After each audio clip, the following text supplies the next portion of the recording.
नमस्कार। Political analysis by VD Sameer में मेरे सभी चाहने वालों का भरपूर स्वागत है।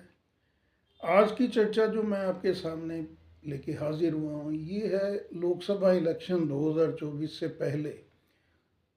ऑपोजिशन पार्टीज जो हैं इंडिया गठबंधन की और सबसे बड़ी जो देश में विपक्षी पार्टी है कांग्रेस, उसके खेमे में हलचल बहुत ज़्यादा बेचैनी बढ़ी हुई।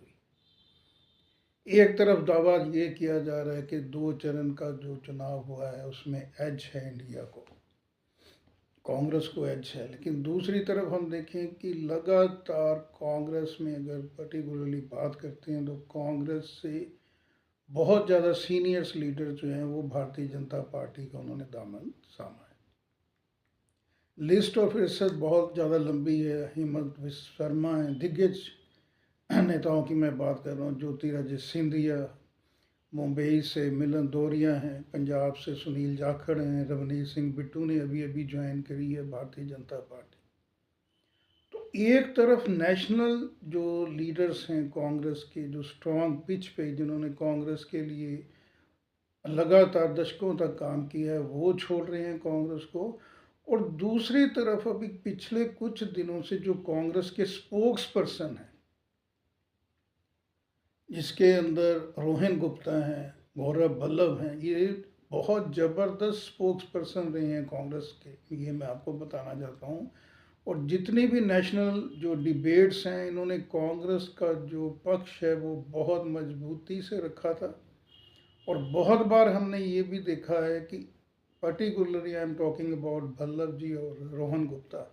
इन्होंने बोलती बंद कर दी थी भारतीय जनता पार्टी के स्पोक्स पर्सन की। बहुत से ऐसे मौके हमें देखने को मिले।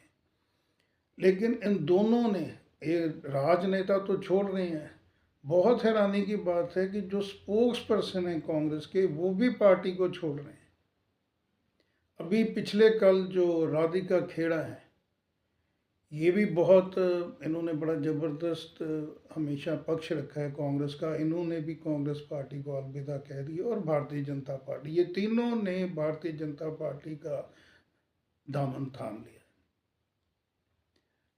अब अगर हम इसका थोड़ा सा इसकी पृष्ठभूमि में जाएं तो जो पॉलिटिशियन है उनका तो हमको ये लगता है कि ठीक है जी, उन्होंने अपना जो फ्यूचर है उनको नहीं दिख रहा है भारतीय जनता कांग्रेस के अंदर, इसलिए वो भारतीय जनता पार्टी में शामिल हुए हैं, ये तो बात समझ आती है। लेकिन जो स्पोक्स पर्सन है, स्पोक्स पर्सन जो बढ़िया से कांग्रेस के अंदर जिनकी सुनवाई हो रही थी, हाईकमान तक जिनकी अप्रोच थी, वो भी छोड़ रहे हैं। अब इसकी जो मुख्य वजह मैं आपको बताने जा रहा हूँ, जो मेरी समझ है और जो मैंने पीछे एनालिसिस किया वो ये है कि 2014 का जब इलेक्शन हारा था कांग्रेस ने, उसके बाद जो अगला इलेक्शन 2019 के अंदर हुआ था, 2019 में कांग्रेस ने फ्रंट फुट पे आके खेलना शुरू किया। जो फ्रंटियल अटैक होता है मैनेजमेंट की लैंग्वेज में, तो उन्होंने फ्रंट फुट पे ही मुकाबला बेहतर करना समझा भारतीय जनता पार्टी का। क्योंकि जितने ज़्यादा रिसोर्स भारतीय जनता पार्टी में, जो उनका कार्डर बेस बहुत बड़ा है, उसके साथ उसका मुकाबला करने के लिए बैक फुट पे कांग्रेस को लगा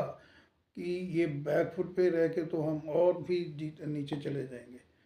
तो कांग्रेस ने अपने स्पोक्स पर्सनस की जो सिलेक्शन की वो बहुत बढ़िया तरीके से की। स्पोक्स पर्सन लगातार नेशनल टीवी के अंदर भारतीय जनता पार्टी को बहुत से मौक़ों पे घेरने में भी कामयाब हुए।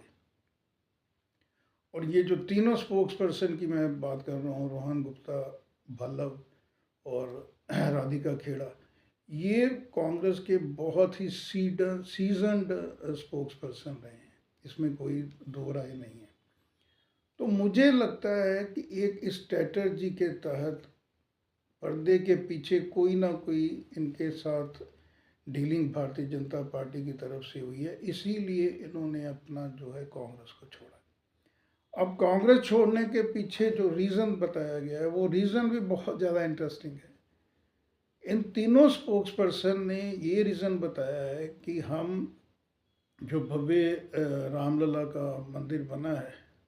अयोध्या में, उसके अंदर हम चाहते थे कि हम शामिल हों, वहाँ पे जाएं, जिसकी वजह से जो हमने जो स्टैंड लिया, उस स्टैंड को जो कांग्रेस की हाई कमान थी उसको भी अच्छा नहीं लगा, और कांग्रेस के जो मीडिया सेल के पर इस वक्त इंचार्ज हैं जयराम रमेश जी, उन्होंने भी फिर इसके बाद जब हमने ये जो एक स्टैंड लिया रामलला मंदिर के वहाँ पे शामिल होने का प्राथमिकता में, उसके बाद फिर उन्होंने तीनों स्पोक्स पर्सन ने कहा कि हमारी जो पोजीशन थी वो कांग्रेस की में बड़ी ऑकवर्ड हो गई। और दूसरा इन्होंने इसमें से भल्लभ जी और रोहन गुप्ता ने ये भी बताया कि जैसे समय समय पे जो कांग्रेस हाई कमान है, स्पेशली जो राहुल गांधी हैं, वो अंबानी और अडानी के ऊपर पर्सनल अटैक किया करते थे, और उसके बाद फिर हमको डिफेंड करना पड़ता था नेशनल टीवी पे अपना स्टैंड। तो उन्होंने एक बड़ा रोचक किस्सा भी सुनाया कि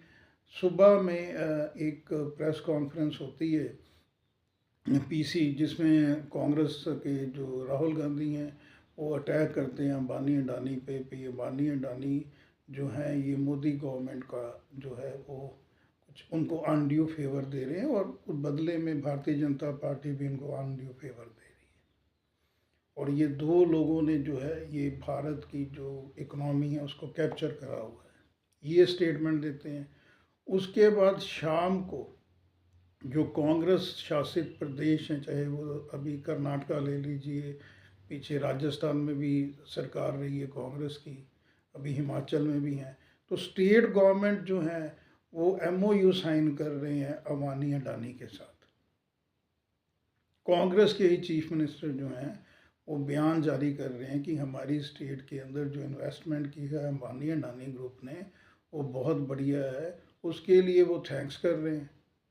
और फिर जब शाम को नेशनल टीवी पे जो चर्चा होती है, डिबेट होती है, वहाँ पे ये स्पोक्स पर्सन किस तरह से डिफेंड करेंगे, इसके उनके लिए उनको डिफेंड करना बड़ा मुश्किल हो रहा था, क्योंकि राहुल गांधी अटैक कर रहे हैं अंबानी अडानी पे, और जो कांग्रेस के चीफ मिनिस्टर हैं वो अंबानी और अडानी का थैंक्स कर रहे हैं उनके स्टेट्स के अंदर इन्वेस्टमेंट के लिए। तो इन स्पोक्स पर्सनस का यही कहना था कि फिर हम वहाँ पे कौन सा अपना पक्ष रखें। इसके अलावा उन्होंने कहा था कि राष्ट्रवाद पे कई मुद्दे इस तरह के आते हैं कि जिसमें जैसे सर्जिकल स्ट्राइक्स हुई थी, और दूसरा इस तरह के इशू हैं जो आर्मी के ऊपर कई बार एलिगेशन लगते हैं आर्म फोर्सेस की तरफ से, तो उसमें हम कांग्रेस को फिर डिफेंड करना हमारे लिए बड़ा मुश्किल था, इसलिए हमने कांग्रेस को छोड़ा है। और भारतीय जनता पार्टी को हमें इसलिए हम शामिल हुए कि हमें लग रहा है कि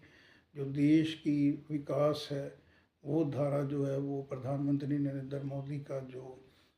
लीडरशिप क्वालिटी है उसके अंदर उनको अट्रैक्ट किया, और उन्होंने भारतीय जनता पार्टी का दामन थामा है। राधिका खेड़ा जी ने जो एलिगेशन लगा दिया कि पहले जैसे प्राण प्रतिष्ठा में हम मंदिर में जैसे उन्होंने गए, उसके बाद जो कांग्रेस पार्टी के नीचे के वर्कर्स भी हैं उन्होंने स्पेशली बताया कि वहाँ पे उनकी कुछ पोजीशन बड़ी ज़्यादा ऑकवर्ड होगी, और इसकी कंप्लेंट भी जो उनके साथ कुछ इस तरह से मिसबिहेव हुआ है मंदिर के इशू में, मंदिर जाने के बाद प्राण प्रतिष्ठा में, उसकी उन्होंने शिकायत भी की थी कि नीचे कुछ मिसबिहेव किया, किस तरह का केस है जिसकी सुनवाई जो है कांग्रेस आला कमान ने नहीं की,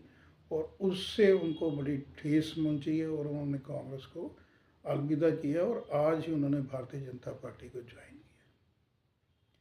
अब इसमें मोटा मोटा समझने वाली ये चीज़ है कि जो स्पोक्स पर्सन लगातार पक्ष रख रहे हैं कांग्रेस का, और बड़ी मजबूती से पक्ष रख रहे हैं, और भारतीय जनता पार्टी को लगातार कोसते आ रहे थे, एकदम से उनका हृदय परिवर्तन हो गया। और हृदय परिवर्तन में सबसे ज़्यादा मुद्दा जो उनको भाया वो राष्ट्रवाद का ही, जबकि कुछ पीछे अगर मुड़ के देखते हैं तो राष्ट्रवाद का जो मुद्दा था उसके ऊपर ये घेरते आए थे भारतीय जनता पार्टी। तो अभी जो राजनीति है जो पिछले मैं 10 साल से मोटा मोटा देख रहा हूँ, स्पेशली 2014 से राजनीति में गिरावट का दौर लगातार चल रहा है। जो पर्सनल एम्बिशंस हैं राजनेताओं की वो भी हावी हैं, और उसका इफ़ेक्ट अभी स्पोक्स पर्सनस के ऊपर भी पड़ रहा है।